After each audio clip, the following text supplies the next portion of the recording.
Allô, nous en sommes à la vidéo numéro 10 sur mon défi de 90 vidéos en 90 jours.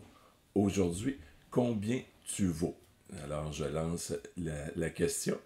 Et tout comme dans la formation ou même dans l'outil gratuit que je t'offre, soit en haut ou en bas, le GPS financier, bien, j'aime faire l'analogie justement avec le GPS parce que quand on veut aller à un endroit, bien, on a le désir, c'est un objectif où est-ce qu'on veut aller là, physiquement parlant, bien, on programme le GPS en mettant une nouvelle adresse et on fait go, on veut y aller. Donc, le GPS nous donne le chemin.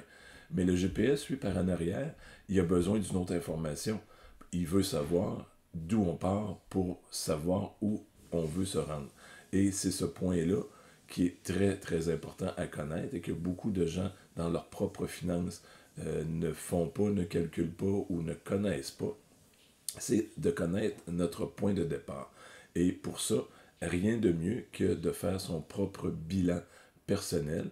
Le bilan, ben, ça se compose, normalement, là, on le faisait en deux colonnes. Une première colonne où est-ce qu'on mettait tous nos actifs, donc tout ce qu'on possède, et la colonne de droite, on mettait tous nos dettes, tous les sommes d'argent à qui on doit.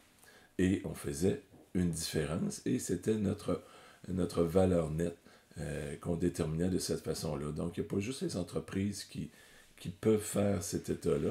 Ça se fait tout aussi bien là, pour chacune des personnes pour déterminer où on est actuellement. Et de ce point-là, maintenant, là, on peut dire, ben, je veux rouler vers le nord, le sud, l'est ou l'ouest. Bien là, ça va être facile de déterminer comment se rendre à un point quand on sait notre point de départ. Sur ça, bien, je te souhaite une sucrée de belle journée.